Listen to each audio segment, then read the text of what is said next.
Hello everyone, my name is Peter Juslick. I am a PTA student at Central Penn College, and for my research essay for English 102, I decided to look at the relationship between opioids and physical therapy.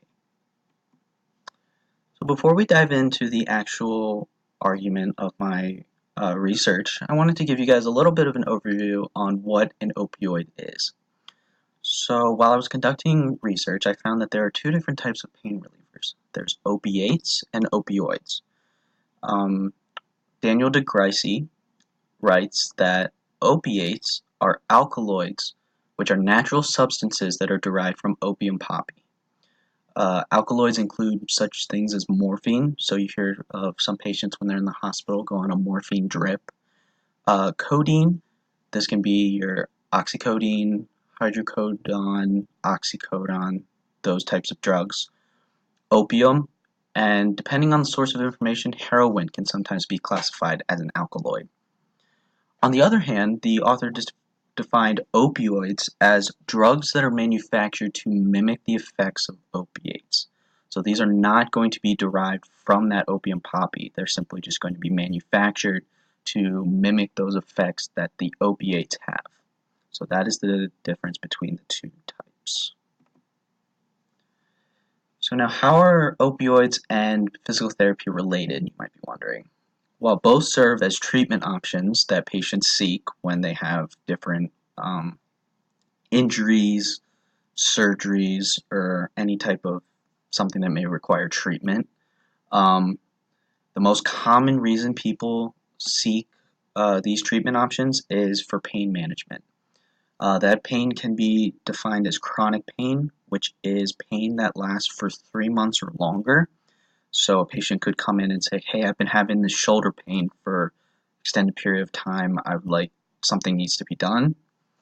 It can be injury related, a fracture, motor vehicle accident, any vehicle that, any injury that later causes pain that the patient thinks this is something that needs to be looked at further. And then lastly, post-surgery. So a patient could have had a joint replacement, ACL repair, any type of surgery that the body is undergoing a serious amount of trauma, can be a reason that treatment options such as opioids or physical therapy can be explored. So now, what is the problem that exists between opioids and physical therapy? And it's simply that the dependence on opioids has increased and is continuing to increase while PT is being underutilized in the United States. In addition, more people are becoming addicted as a result of this increased dependence, as these drugs have a major addictive component that can later result in addiction in not all, but some patients who are on them.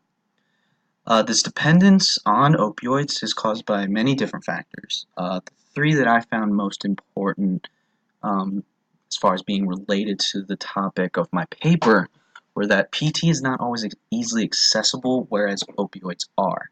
In certain areas, such as rural areas, PT is not always available as far as like clinics or therapists who can come to the patient's home, whereas opioids can simply just be prescribed by a primary care physician or such as family doctor. Patients want relief from pain immediately. This is one of the biggest reasons this dependence has increased. Physical therapy, the effects are not immediate. It takes a little bit of time for those long-term effects to be present and that healing to start occurring. Whereas opioids, you can take a pill and hours later you're feeling great, which is why many patients seek opioids as opposed to physical therapy. And lastly, healthcare costs are continuously rising. It can be very expensive for patients to go to physical therapy. Whether it be high copays, high bills for treatment, and depending on economic circumstances, that patient may not be able to afford physical therapy.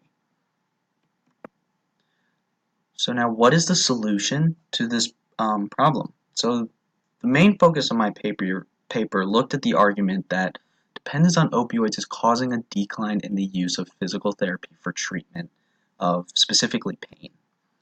And in order to combat this issue, new policies need to be put into place that to promote physical therapy use in the United States. There are some policies that do exist, one of them being direct access, which actually allows a patient to go directly to a physical therapist without the prescription for physical therapy by a primary care physician. However, this policy is not enacted in countrywide, so it's not all states use it. So my solution looked at policies that need to be put in place so that all 50 states are required to enforce them and in turn promote physical therapy use. So what will these policies look like and how will this solution work?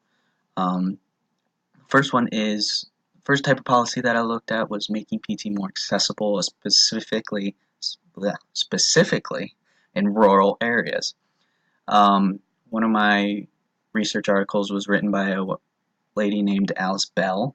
She writes that many PTs provide care in rural areas across the United States, confronting and overcoming incredible obstacles to do so. So while there are services being provided in these areas, it is not easy to get them to the patient. These services include such things such as home health, which is the physical therapist will go to the patient's home and conduct therapy. Putting in clinics in these rural areas, providing transportation to physical therapy. That's often a major concern for people who live in these areas, is that they can't get there themselves. So while there are services being provided, there's so many obstacles that they need to be overcome in order for this type of therapy to continue. So one type of policy would be to limit those obstacles. Another type of policy I looked at was lowering the cost of PT. Eric Cavallo writes that copays can reach as high as $75 per visit, which doesn't include the therapy bill that goes on top of that. It is simply just $75 to be seen. In addition, a lot of the American population is on Medicare. However, only $1,980 for both physical therapy and speech therapy are covered under Medicare for the year. So if a patient has more than one accident and it needs treatment more than for extended periods of time during a year, it may not be covered in the end due to this cap. And lastly, limit the prescribing of opioids by primary care physicians. Opioids are way overprescribed. One of my articles was written by two people, Volkow and McClellan, and they stated that over 245 million pain relievers were prescribed to patients in 2014. So opioids are incredibly overprescribed, specifically by primary care physicians. So my side of the argument looks at these policies. What does the opposing side argue? First of all, in order for these policies to be put into place, funding needs to come from other organizations as opposed to just those organizations related to the issues, such as the APTA, which is the American Physical Therapy Association. So they argue that where is that funding going to come from? More power is going to be given to the physical therapist while decreasing physicians' authority under some of these new policies. Physicians' opinions may not be as valued, may not be seen as being as valued compared to physical therapists, so there's going to be that pushback that these physicians still need to have a say. Education requirements for PTAs will need to be looked at. Right now, PTAs are only required to attain an associate's. Will they need to obtain a master's or a doctorate or some type of higher education? And lastly, a new national healthcare budget would need to be formulated in order to provide the necessary resources for physical therapy. So in conclusion, the growing opioid dependence in the U.S. is a major concern. People, you hear about it all the time on the news, dying from overdoses. Um, and so it's something that needs to be addressed in the United States. Education and promotion only goes so far, and direct action needs to be taken. It's one thing to promote physical therapy, but if you're not taking the direct action to promote it, it doesn't really do much. In addition, PT also promotes a healthy lifestyle. We're not just helping these patients um, heal from their injuries, but we're also making them healthier.